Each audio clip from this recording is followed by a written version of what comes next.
기도드리겠습니다. 거룩하신 주님, 곧 오소서 임마누엘. 기다림 주님을 기다립니다.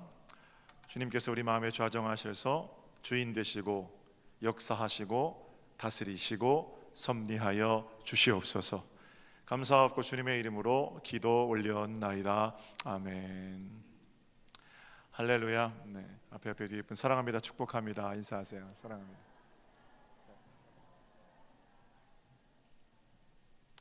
오늘은 마이크 이 정도 좋을 것 같아요. 그리고 팬을 옆에 끄시면 안 될 것 같아요. 날이 추워서. 자, 기다림의 계절, 대강절, 강림절을 지나고 있습니다. 오늘은 강림절 세 번째 주일입니다. 우리는 지난 2주 동안 우리의 기다림의 내용들을 점검해 보았습니다. 잠시 지난 2주 동안 메시지를 좀 생각해 보겠습니다. 대강절 첫 주에 우리는 나는 과연 무엇을 기다리는가, 누구를 기다리는가 우리 자신에게 물었습니다. 여러분과 저는 하나님을 기다립니다. 우리의 소망은 하나님 소망입니다. 40세 이집트 왕자로 살던 모세가 40세 그 왕자의 영광을 회복하리라, 그것 아니고 80세에 안빈 낙도하는 모세의 홀가분함도 우리의 궁극적인 소망이 될 수는 없습니다. 영광과 쓸쓸함, 그 어느 것도 우리의 영원한 소망이 아니고 그 모든 것들을 주관하시는 살아계신 하나님, 여러분과 저는 그분을 기다립니다. 그래서 소망이 끊어진 것처럼 보이는 자리에서 여전히 하나님은 우리의 소망이 되십니다. 우리가 꿈꾸는 하나님 나라는 하나님으로부터 파생되는 여러 가지 파편들이 아니라 하나님 자체를, 하나님을 기다리는 우리들을 통해서 이루시는 하나님의 놀일입니다. 첫 시간 살펴본 내용이고요. 그리고 지난주에는 기다림의 두 번째 메뉴를 점검했습니다. 기다림의 두 번째 메뉴는 주님보다 앞서지 않는 것입니다. 사사 입다 사도 베드로, 그 두 사람은 전부 앞서기의 달인들입니다. 그러나 한 사람은 큰 승리에도 불구하고 동족 4만 2천 명을 죽이는 이스라엘 흑 역사의 주인공, 실패한 사사로 기록되어 있는 반면 다른 한 사람은 위대한 사도로 지금까지 존경을 받고 있습니다. 사도 베드로는 예수 그리스도를 만난 뒤에 늘 앞서던 자신을 예수님 뒤에, 예수님 아래에 위치시킬 줄 알았기 때문입니다. 실수가 많습니다. 그리고 여전히 모든 면에서 주님보다 앞서는 그런 일도 많습니다. 그럼에도 불구하고 사도 베드로는 주도권을 예수님께 내어드립니다.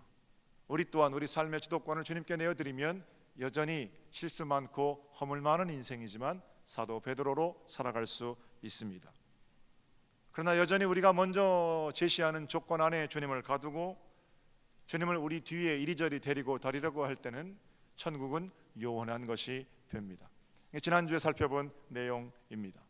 자, 오늘은 기다림 세 번째 시간인데요. 제목은 하나님께 맡기기입니다. 한번 따라해 보세요. 하나님께 맡기기. 하나님께 맡긴다라는 표현과 관련해서 우리가 잘 알고 있는 성경 구절이 한 구절이 있습니다. 잠언 16장 3절입니다. 다 같이 한 목소리로 3절 말씀을 한번 봉독해 볼게요. 시작. 너의 행사를 여호와께 맡기라. 그리하면 너의 경영하는 것이 이루어지리라. 아멘. 20년 정도 목회했는데 저도 사업장 개업 예배할 때는 늘 이 본문을 가지고 설교해 왔습니다. 집사님, 권사님, 하나님께 맡기세요. 그러면 하나님께서 더 복된 일로 채우실 겁니다. 설교했고 있는 힘을 다해서, 있는 마음을 다해서 기도하고 축복하고 그리고 돌아옵니다. 감사한 것은 신방 끝나고 나서 목사님 신방 다녀가시고 신방대원들 다녀가시고 이렇게 좋아졌어요. 목사님 다녀가시고 손님이 얼마나 많이 왔는지 몰라요. 참 감사한 일입니다. 그런데 꼭 그런 상황만 있는가? 그거 아닙니다. 제가 20년 동안 개업 예배를 인도하고 잘된 사업장도 있지만 문 닫은 가게도 부지기 있습니다. 목사님, 어째 목사님이 예배하고 가셨는데 손님이 더 안 옵니다. 이제 유지하기도 힘듭니다. 이런 소리를 들으면 제 마음이 참 안타깝습니다. 담임 목사로서 저도 성도들의 사업장과 가정 또는 개업하는 자리들이 잘 되기를 진심으로 바라고 굴뚝 같은 마음으로 잘 되기를 바라는 마음으로 기도합니다. 그러나 마음대로 안 된다 말입니다. 이유가 무엇이겠습니까? 왜 그렇게 전심을 다해 기도했는데 기도하는 자리, 예배한 자리가 흥하지 않고 어려워지겠습니까? 제게 능력이 없어서 그런 겁니까? 물론 목사인 제게는 개업하는 가게들마다 예배만 하면 잘 되게 하는 그런 초능력은 없습니다. 또한 저 역시 하나님께 단 한 번도 그런 초능력을 달라고 간구해 본 적도 없습니다. 왜냐하면 저는 하나님 앞에서 제가 얼마나 공정하지 못한 사람인지를 잘 알고 있기 때문입니다. 만약에 하나님께서 제게 그런 초능력을 주신다면 어쩌면 제 마음에 드는 사람들에게는 제가 좋은 기운을 계속해서 그 초능력을 불어넣겠지요. 그러나 아무리 성실하고 아무리 정직해도 만약 제 마음에 안 드는 사람들에게 어떻게 하겠습니까? 마음 다해 축복하겠습니까? 그렇게 안 하겠지요. 그럼 여기 서정리 평택당이 어떻게 되겠습니까? 목사가 기도한 가게만 잘 된다든지, 목사가 기도한 사람들만 병이 낫는다든지, 이런 이상한 것으로 교회가 소문이 나서 또 그게 실제라면 온갖 병들고 가난한 사람들이 제 앞에 줄을 쫙 서지 않겠습니까? 머리를 숙일 겁니다. 근데 그 머리를 숙일 때 저는 겸손하게 성도들을 섬겨낼 자신이 없습니다. 물론 지금 제가 뭐 특별히 겸손하다든지 그런 건 아닙니다. 그러나 그런 초능력이 제게 만약에 주어지면 저는 반드시 타락할 것 같습니다. 그래서 저는 그런 능력을 구하지 않습니다. 다만 마음대로 안 되니까 하나님 부디 이 가정에, 부디 이 사업장에 당신의 능력으로 복되게 해주세요 라고 기도할 뿐입니다. 신앙은 내가 얼마나 단단하게 붙드느냐 하는 것보다 내가 얼마나 내 삶을 하나님께 맡길 수 있느냐 하는 것이다 라고 이미 말씀드렸습니다. 그리고 만약에 신앙이 맡기는 것이라면 그런 초능력을 가지고 있는 사람은 신앙 없는 겁니다. 그런 초능력 의지하면 되지요. 하나님 의지할 필요가 없잖아요. 그런 초능력을 가진 사람은 하나님께 맡길 필요가 없기 때문에 그 능력은 오히려 하나님 앞에 무릎 꿇는 길을 가로막습니다. 사람들 아래에서 사람들을 바르게 섬겨내는 것도 불가능하게 만듭니다. 하나님 나라는 있지도 않은 초능력을 가지고 마치 있는 것처럼 우쭐대는 헛된 권위를 내려놓는 것으로부터 오히려 출발한다고 저는 생각합니다. 그렇다면 본문의 말씀은 무슨 뜻이겠습니까? 맡기라 이루리라. 하나님께 맡기면 하나님이 이루어 주신다. 도대체 무엇을 맡기고 무엇을 이루어 주신다는 말씀입니까? 여러분, 맡긴다라는 단어는 히브리어로 가알입니다. 가알이라는 건 원어적인 의미는 이쪽에서 저쪽으로 굴려 보낸다 이런 뜻입니다. 이제 이쪽에서 저쪽으로 굴려 보냈기 때문에, 가알했기 때문에 주인이 바뀌었다는 겁니다. 주님께 드렸다는 거예요. 맡긴다는 것은 이제 주인은 당신이십니다 이런 고백입니다. 우리가 통상 생각하는 맡긴다라는 것과는 좀 다릅니다. 생각해 보세요. 은행에 돈을 맡긴다, 호텔에 짐을 맡긴다. 그럼 그 돈하고 짐은 누구 겁니까? 은행 겁니까? 호텔 겁니까? 맡기는 사람이 내 거지요. 맡긴다라는 말은 이런 뜻이 있어요. 맡기면 돌려받는다라는 것을 내포하고 있는 겁니다. 주차타워를 만들어 놓고 주차장으로 운영할 임대업자를 지금 찾고 있습니다. 주차장 운영을 맡기려고 하는 겁니다. 주차장 운영을 맡긴다. 그럼 맡은 업체가 주인이 아니고 기독교 대한감리회 서정교회가 여전히 주인이지요. 본문에 대한 오해는 맡긴다라는 말에서 발생한다고 저는 생각합니다. 너의 행사를, 너의 기업을, 너의 삶을 하나님께 맡겨라. 이거는 내가 본래 주인인데 잠깐 하나님 맡아주세요. 내가 되찾을 거예요. 이렇게 생각한다는 거예요. 은행에 돈을 맡기는 것처럼, 호텔에 짐을 맡기는 것처럼. 그러나 너의 행사를 여호와께 맡기라, 굴려보내라. 이 얘기는 이제부터 너의 모든 삶의 주인은 나다라고 선포하시는 하나님께로 온전히 드리는 그런 행위를 말합니다. 주님, 본래 이게 내 건데 이 시간 주님께 맡겨드리는 예배를 올려드립니다. 주님, 내 것을 위탁 경영해 주세요. 전문 경영인 초빙 예배가 아니라는 거예요. 계엄 예배는 주인 교체 예배입니다. 비록 내가 운영하고 내가 계획하고 내가 짓고 내가 사업하지만 주님께 맡겨드립니다. 이제 이 사업장의 주인은 당신이십니다. 주인을 교체하는 일입니다. 그런데 그동안 우리는 계엄 예배 또는 사업 예배, 이 본문을 사용할 때는 주인 교체 예배가 아니라 전문 경영인 위촉 예배 정도로 맡긴다는 것을 생각하며 드려왔다라는 겁니다. 다시 한번 말씀드릴게요. 그동안 우리가 본문을 읽으면서 주님을 믿기만 하면 주님께서 우리의 욕심대로 전부 이루어 주실 것이다, 이런 식으로 사용될 수 없는 본문입니다. 네 마음의 소원대로 전부 다 이루어진다, 예수의 이름만 부르면 네 욕심의 꼴이 어떻든지 간에 그 꼴대로 내가 맞추어 줄게, 맡겨, 절대 그 뜻 아니라는 거예요. 가을하는 것은 주인 교체식입니다. 사랑하는 성도 여러분, 하나님께 맡기시기를 주님의 이름으로 축복합니다. 굴려 보내시는 거예요. 그리고 선포하는 겁니다. 이제 내 삶의 주인은 하나님이십니다. 자유함이 있어요. 모든 면에서 그렇습니다. 자식을 위해 기도하면서 우리가 흔히 쓰는 표현은 주님, 제 자식을 주님께 맡깁니다, 이렇게 기도하지요. 저도 새벽마다 제 딸아이, 아들아이 하나님께 맡깁니다, 이렇게 기도합니다. 이 고백도 하나님 본래 내 자식이었고 죽을 때까지 내 자식인데 하나님께 일시적으로 과외 선생님으로 또는 좋은 코칭하는 선생님으로 내 자식을 맡겨드립니다. 잘 키워서 제게 큰 기쁨으로 돌려주시지요, 이렇게 생각한다고 말입니다. 그러나 아니에요. 주님, 이제 아들, 딸 주님께 맡깁니다. 주님께 주님께 굴려 보냅니다. 보세요, 주님, 당신 자식입니다. 책임을 회피하자는 게 아닙니다. 맡겨주신 동안 사랑하는 자녀를 위해서 몸이 부서져라 헌신하고 일하고 양육해야 합니다. 그럼에도 불구하고 걔는 원래 하나님 자식이었습니다. 하나님 자식을 내게 맡겨주신 겁니다. 우리가 통상 쓰는 맡긴다는 표현은 하나님께서 우리에게 네가 잠깐 맡았다가 내게 돌려주렴, 이게 맞죠. 우리 건데 하나님 잠깐 맡았다가 내게 돌려주세요, 이거 안 맞다는 거예요. 똑같은 맡긴다는 표현이지만 가을은 굴려보낸다는 건 그런 뜻이 아닙니다.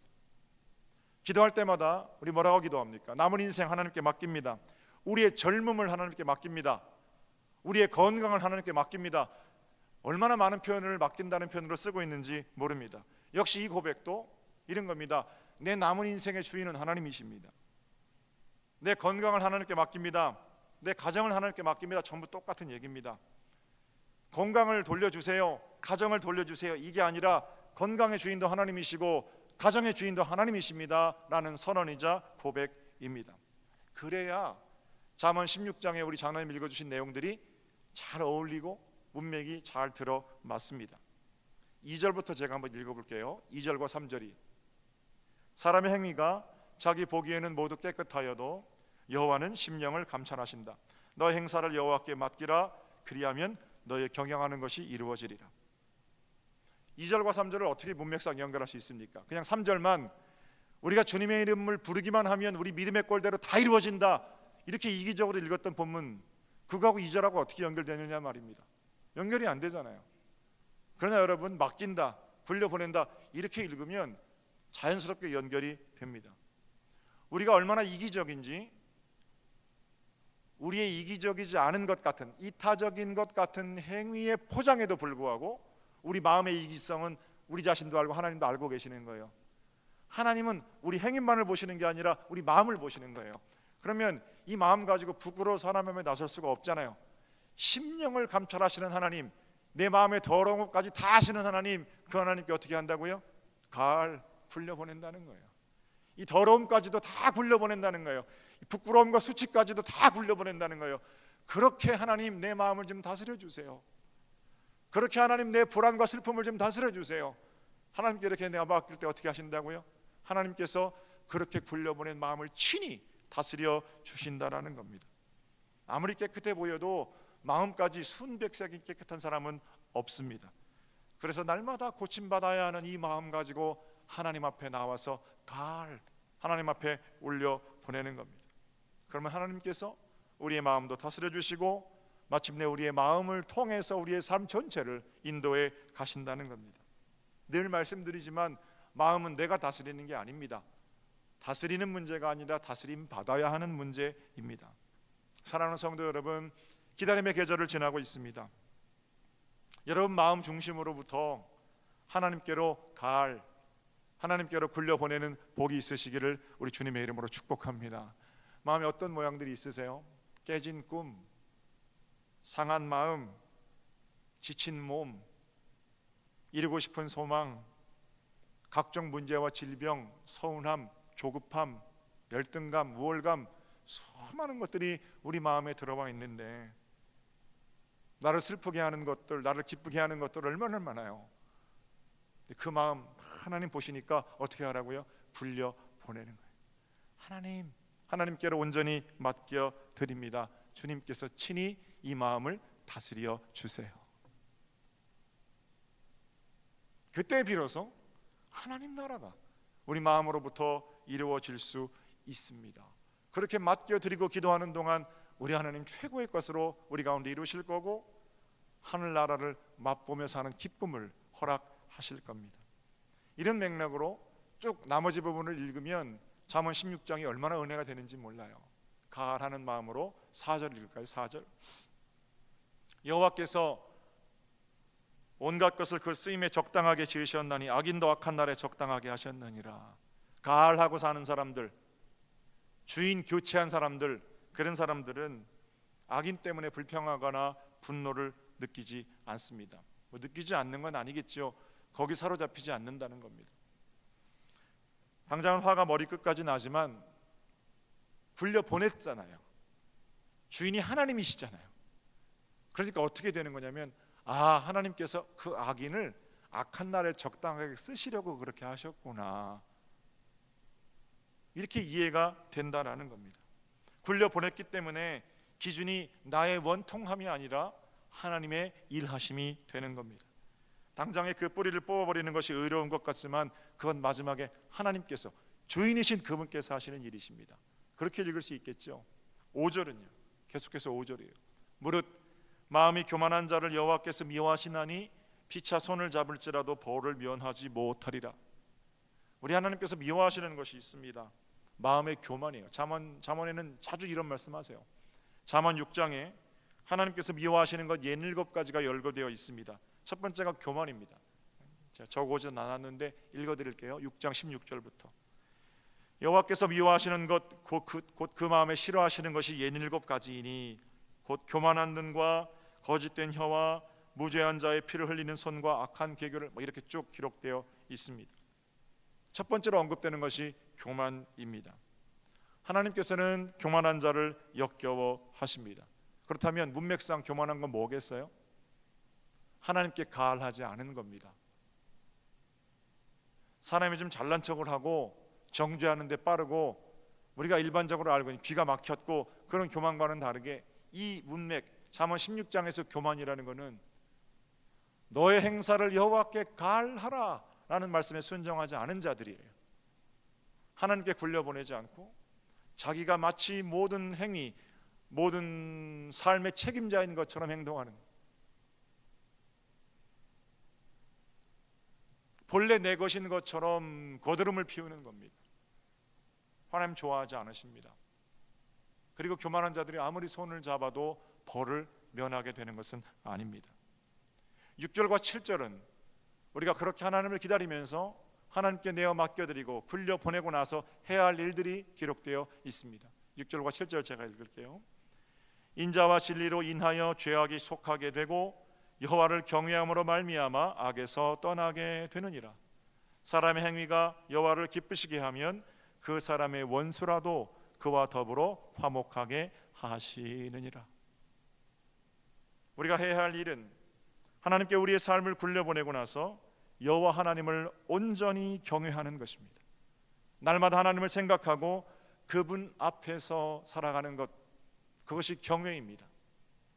예배당에 나와서 예배하고 기도하고 찬양하는 것, 그것만이 경외가 아니라 우리의 삶에 허락하신 모든 조건들 가운데에서 하나님은 뭐라고 말씀하시는지, 예수님께서는 어떻게 생각하실지를 생각하며 삶의 어느 단면을 잘라보아도 하나님을 향한 시선이 있는 것, 바로 그것이 하나님을 경외하는 것입니다.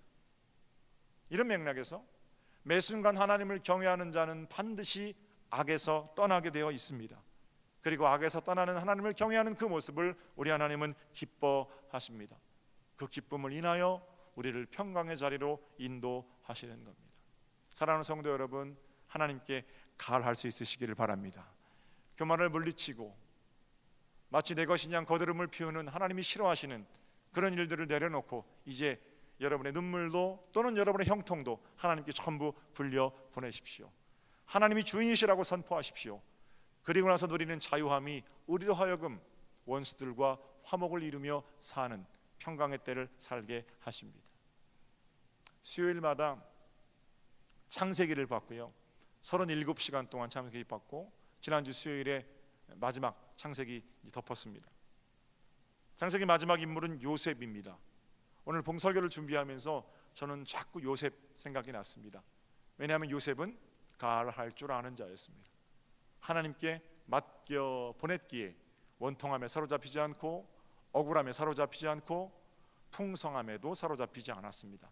오직 하나님께만 시선을 고정하여 하나님 주시는 것들을 가지고 원수와 비로소 화목하게 된 자, 그가 요셉입니다. 아버지 야곱의 잘못된 자식 사랑은 요셉으로 하여금 다른 형제들에게 시기와 질투를 사게 만듭니다. 색동옷 입고 다니던 요셉이 미디안 상인들에 의해서 노예로 팔려가게 됩니다. 형제들이 원수가 되는 순간이죠. 평생 동안 형제들에게 받은 서름, 복수하면서 복수 혈전을 꿈꿔도 될 인생입니다.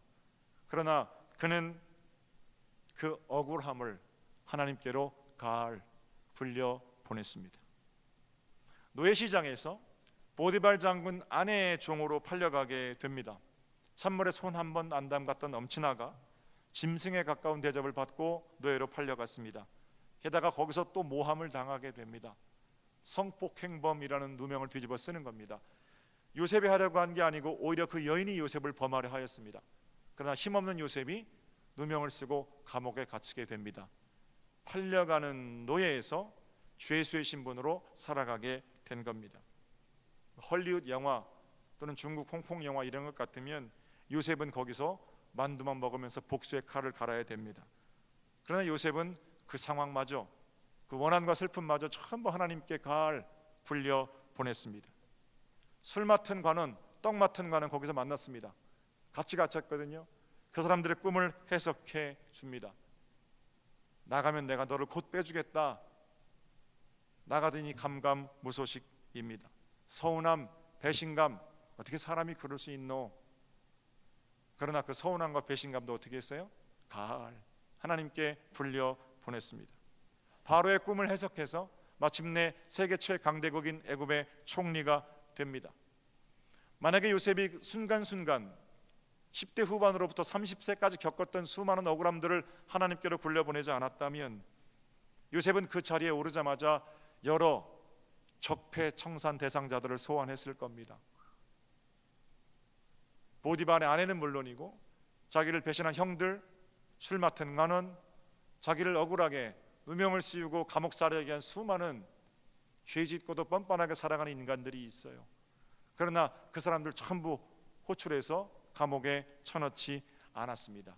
이미 그건 요셉이 하나님께로 굴려보내고 요셉의 손을 떠난 하나님의 다스리심의 일이기 때문입니다. 악인들도 적당한 때에 사용하시려고 하나님께서 요셉의 인생 가운데 붙여주셨음을 요셉은 인정하고 있었기 때문입니다. 형들이 곡식을 구하러 왔습니다. 창세기 후반부에는 요셉이 그날 아버지 야곱, 동생 베냐민과 함께 슬픔의 눈물을 흘리는 장면도 기록되어 있습니다. 그러나 여러분, 그건 원한의 눈물이 아닙니다. 억울함의 눈물도 아닙니다. 이미 요셉은 하나님께로 전부 가을 굴려 보냈기 때문입니다. 하나님께서 자신의 인생, 그 억울하고 핍절한 원한 관계의 삶을 온전히 사용하셔서 이스라엘 백성들을 살리신다는 그 하나님의 섭리를 보게 된 믿음, 그리고 감사의 눈물입니다. 하나님께서는 말씀대로 악인을 당신의 계획에 따라 사용하셨고 요셉을 통하여 민족을 살리시는 위대한 일을 하셨습니다. 그리고는 마침내 원수들과 화목하게 하는 자리로 요셉을 인도하셨습니다. 요셉은 그 창세기에 기록된 아주 극적인 사건 이후에도 3대를 부자로 애굽에서 살았습니다. 요셉은 그 풍성함에 갇히지도 않았습니다. 요셉의 꿈은 내가 애굽에서 궁궐 같은 대궐 같은 집을 짓고 평생 살아보리라, 그게 아닙니다. 요셉의 마지막 유언은 이 땅에서 너희가 나갈 때 내 해골을 가지고 가서 내 고향 땅에 묻어다오. 요셉의 유언입니다. 요셉은 그 풍요함도 여전히 하나님께 불려보낼 줄 아는 사람이었습니다. 그렇게 요셉을 통해서 하나님께서 복된 일들을 이루어 가신 거고, 지금 우리가 손뼉치며 찬양하듯 너는 담장 너머로 뻗은 나무, 아버지 야곱이 요셉을 축복하는 그 위대한 성경 말씀의 주인공이 됐던 거지요. 더 긴 말씀 드리지 않겠습니다. 사랑하는 성도 여러분, 여러분과 저는 오늘 기다림의 세 번째 초를 밝혔습니다. 첫 번째 초가 하나님 소망이고, 두 번째 초가 주님보다 앞서지 않기라면, 세 번째 초는 이제 하나님께 맡겨 드리는 겁니다. 그럼 다음 시간에는 어떤 얘기를 할 거냐면, 그렇게 하나님께 가을 당신이 주인이십니다 라고 선언하는 자들에게 맛보게 하시는 하나님 나라의 기쁨, 하늘나라 맛, 얼마나 달콤한지 기다림의 세월 동안 우리는 매일같이 하늘나라를 당겨 살 수 있으실 겁니다. 주님께 굴려보내십시오. 하나님께 드려진 삶 맡기고 누리는 자유가 오늘 예배 참석한 여러분들의 것이 되시기를 다시 한번 주님의 이름으로 축복합니다. 기도드리겠습니다.